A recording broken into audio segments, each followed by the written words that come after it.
Our today's topic is carbon-14 method. As you know, radiocarbon dating, which is also referred to as carbon dating or carbon-14 dating method. The method which is used for determining the age of an object which contains organic material by using the properties of radiocarbon, a radioactive isotope of carbon. क्योंकि आपको मालूम है radio dating, carbon dating और carbon 14 dating similar terms है, इनके मायने same है। क्योंकि ये मेथड्स जो यूज हम करते हैं किस लिए, डिटरमाइन करने के लिए एज किसी भी ऑब्जेक्ट की, उस ऑब्जेक्ट की जो कंटेन करता है, जिसके पास मौजूद है ऑर्गेनिक मटेरियल, और उसके लिए हम इस्तेमाल करते हैं प्रॉपर्टीज ऑफ रेडियोकार्बन, एक radio active isotope of carbon, इसके लिए इस्तेमाल करते हैं एज मालूम कर उस चीज की जिसमें ऑर्गेनिक मैटर मौजूद होगा, ऑर्गेनिक मटेरियल मौजूद होगा।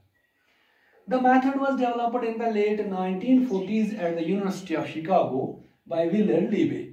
यह मेथड डेवलप किया गया है 1940s में यूनिवर्सिटी ऑफ शिकागो में एक शख्स ने जिसका नाम था William लीबे, who received the Nobel Prize in Chemistry for his work in 1960, और जिसने इस काम के लिए नोबेल प्राइज हासिल किया है फील्ड में, केमिस्ट्री के फील्ड में, मैदान में अपने काम के लिए उसने ये नोबेल प्राइज रिसीव किया, हासिल किया है। किस साल में? 1960 में।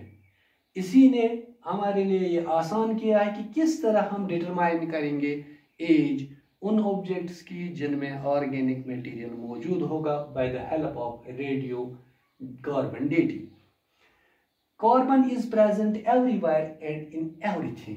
एज यू नो, कार्बन हर एक जगह मौजूद है, हर एक चीज में मौजूद है। The carbon 14 dating method is based on the fact that radiocarbon is constantly being created in the atmosphere. As you know, when this radio carbon is created in the atmosphere, it is created in the atmosphere being the important gas as nitrogen, or most of the proportion of our atmosphere contains the nitrogen. These cosmic radiations interact with our atmosphere and also with the atmospheric nitrogen. The resulting carbon combines with atmospheric oxygen to form radioactive carbon dioxide.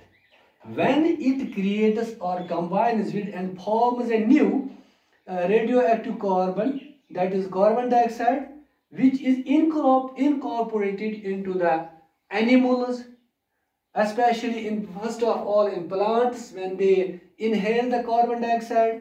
So when the carbon dioxide is inhaled by the plants, and with the result by the process of photosynthesis, with the result animals acquire this carbon 14 indirectly through plants by eating the plants. When the animal is eating the plants, so indirectly they are taking the carbon dioxide. When the animals or plants die, what happens? When animals or plants die, it stops exchanging carbon with the environment. When a person or a plant dies, so the interaction, it is interaction of inhaling or exhaling the gases stops. So it is interaction with the atmosphere stops, and thereafter the amount of carbon 14 it contains begins to decrease as the carbon 14 undergoes radioactive decay.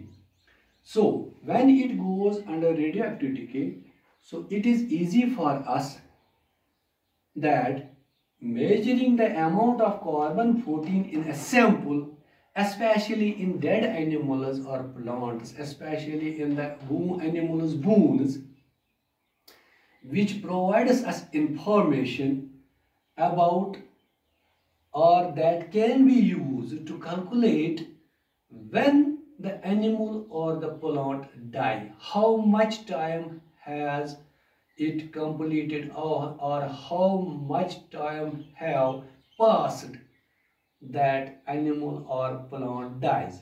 At the death, carbon-14 intake ceases and its proportion decreases at constant rate.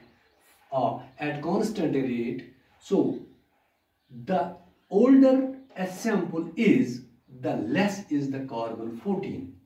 So when the as old as the carbon, as old as the sample of any material, wood or animal bone is, half-life of carbon-14, which you know by the help of this method, that the half-life of carbon-14 is about 5,730 years. So it has been calculated and estimated that with the help of this method, or when the sample is takes into consideration by this person, Willard Libby, he has concluded that half-life of carbon-14 is about 5,730 years. The oldest dates that can be reliably measured by this process date to around 50,000 to 70,000 years. As you know, through this figure, I have given you an idea of what are the cosmic radiations, how they interact with the nitrogen. Then neutron is captured, then carbon-14 is incorporated into the plants, and indirectly these plants or this trees goes that this carbon-14 into the animals. When animal dies or plants die in the form of wood and bones, so following death and burial, wood and bones lose carbon-14 and it changes into nitrogen-14 by beta decay. As you know, I will repeat it so that you can easily get it understood. जैसे कि मैंने आपको बताया है, ये तीनों method, जो तीनों नाम है, एक ही मेथड है. इसमें विलर्ड लिबे ने इस फील्ड में नोबेल प्राइज़ केमिस्ट्री के फील्ड में मैदान में हासिल किया है, जिसमें इसने इसलिए तजुर्बा किया कि डिटरमाइन एज कर किसी भी चीज़ की एज को डिटरमाइन करने के लिए उसमें ये ज़रूरी है कि उसमें उसके अंदर ऑर्गेनिक मैटर का होना ज़रूरी है. और इसके लिए इसने प्रॉपर्टीज़ ऑफ रेडियोकार्बन का इस्तेमाल किया, या आइसोटोप्स ऑफ कार्बन जो है रेडियो एक्टिव आइसोटोप्स, उनका इस्तेमाल करके एज मालूम कर सकते हैं. क्योंकि हमें ये पता है कार्बन हर जगह मौजूद है, हर एक चीज़ में मौजूद है. क्योंकि जब कॉस्मिक रेडिएशन सन से आते हैं, फिर ये एटमॉस्फेयर के साथ इंटरेक्ट करके स्पेशली जब नाइट्रोजन के साथ मिलता है, तो यहाँ पे न्यूट्रॉन जो कैप्चर हो जाते हैं, बाद में ऑक्सीजन के साथ जब ये इंटरेक्ट करता है तो ये carbon dioxide, radio active carbon dioxide बनाता है. क्योंकि कार्बन डाइऑक्साइड इनहेल करने वाले हमारे प्लांट्स हैं, और कार्बन डाइऑक्साइड के साथ साथ रेडियो एक्टिव कार्बन भी हमारे प्लांट्स इंटरेक्ट करते हैं. जब ये हमारे प्लांट्स ये कार्बन डाइऑक्साइड इंटरेक्ट करते हैं, तो जब एनिमल्स घास खाते हैं या बाकी हर्ब्स या ट्रीज के जो ब्रांचेस खाते हैं, इनडायरेक्टली रेडियो एक्टिव कार्बन इसके अंदर चला जाता है.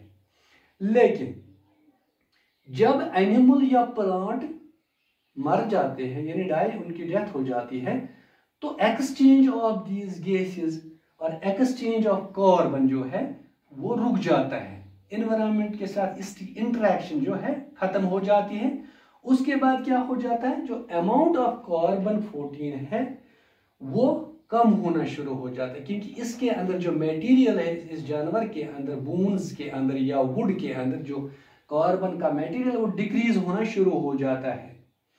जब जब ये कार्बन-14 डीके, रेडियो एक्टिव डीके हो जाता है, इसमें जब रेडियो एक्टिव डीके हो जाता है, हमें यह आसानी हो जाती है कि मेजर करना अमाउंट ऑफ कार्बन 14 जो जिसके लिए हम यूज़ करते हैं, उसको कैलकुलेट करते हैं। जो कार्बन 14 मौजूद होता है, डिके जो एक सैंपल हम लाते हैं, उस अमाउंट जो मेजरिंग अमाउंट कार्बन 14 का किसी सैंपल में हमें आसान हो जाता है डेथ, जो प्लांट्स स्पेशली डेड हुए होते हैं या एनिमल बोन्स में से, वो हमें इंफॉर्मेशन प्रोवाइड करते हैं कि किस में कितना कार्बन 14 मौजूद है, और उसको हम यूज़ करके कैलकुलेट करते हैं कि एनिमल या जो कि कोई प्लांट का टुकड़ा कितने टाइम का है या कितना पहले ये एनिमल मरा हुआ है, कितनी एज है इसकी, कब ये मर गया है, या प्लांट जो है उसका जो बोसीदा जो रह गया है प्लांट का, वो ट्री का ट्रंक या और कोई चीज़ या रूट्स, बड़े बड़े रूट्स जब मिल जाते हैं तो ये कब डेड हुआ है। ये जो डेड कार्बन 14 इनटेक जो है, अब ये सीज हो जाता है डेथ की वजह से, ये सीज हो जाता है, और इसका प्रपोर्शन भी कम होता रहता है कांस्टेंट रेट के साथ, लगातार ये कम होता रहता है, मतलब कि कम होता है लगातार, ये कम होता रहता है। ये कार्बन 14 जब रुक गया है अब कम होता है। इसलिए हम कहते हैं जितना पुराना सैंपल हमारे पास होगा उतना उसमें कम कार्बन 14 मौजूद होगा, क्योंकि हम जानते हैं हाफ लाइफ, इस मेथड के जरिए हाफ लाइफ जो कार्बन 14 की है वो तकरीबन 5730 साल है।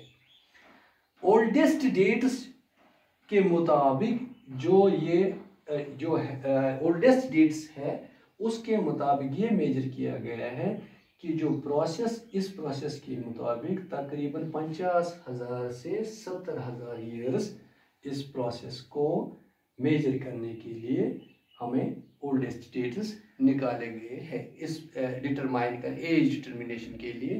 तो दिस मेथड, इस मेथड की मतलब ये है कि इस मेथड के जरिए हम ओल्डेस्ट डेट्स तकरीबन 50,000 से 70,000 के मालूम कर सकते हैं। So this was carbon 14 dating method.